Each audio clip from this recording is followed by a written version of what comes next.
Magandang hapon mga ka-farmers.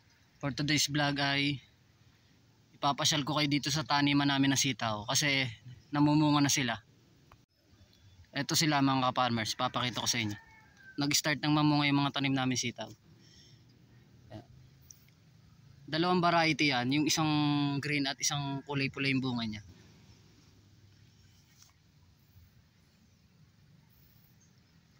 Ngayon pa lang sila namumunga. Ngayong buwan nag-start.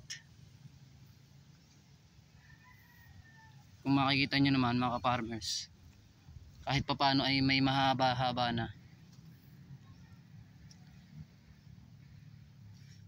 Bali ano na to, 3 beses na namin itong naaabunuhan mula nung pagka-transplant. Yung ginawa namin pag-aabono dyan is side dressing.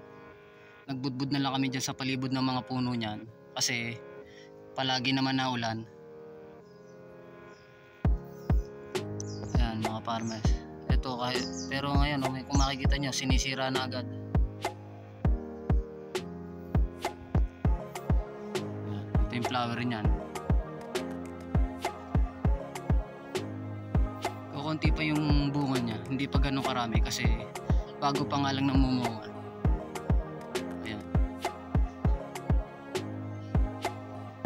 Yung pinagkuhanan namin ng buto nito, yung binhi, hindi hybrid.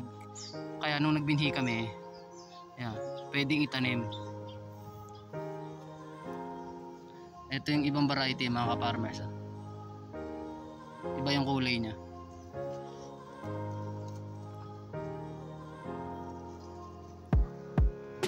Ganito yan pagka maliit pa, hindi pa ganong kahaba.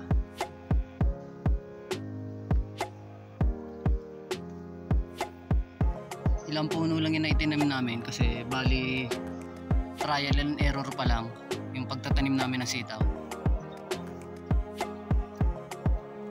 Bali ang talagang pagtatanim namin ito pagdating ng bare months or pagtungtong ng bare months, mga September, doon na kami magtatanim ng marami niyan.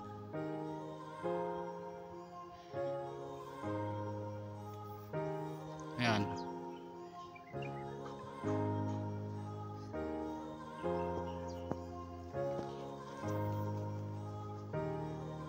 Laylay na sa lupa ang bunga.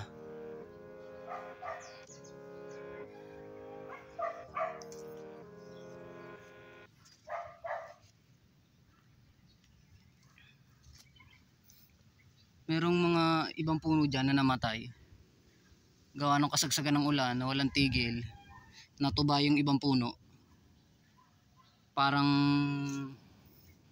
nagtubig yung katawan niya tapos ayun namatay. Ito talaga kahit pa paano mga ilang araw na lang pwede na i-harvest tong sitaw na to. Konti lang ma-harvest natin ngayon. Ayan mga ka-farmers, dito naman ipapakita ko sa inyo yung mga tanim naming talong.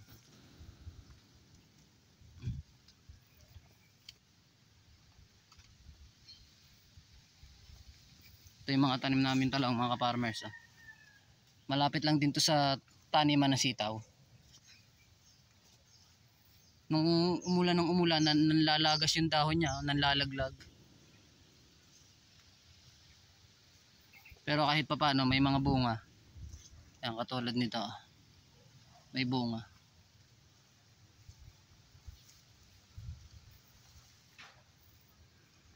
So yun lang muna siguro mga ka-farmers. Short visit lang naman yung ginawa natin sa sitaw. Yan, ayun sila. Doon ang taniman nun. Tapos ito yung taniman ng talong.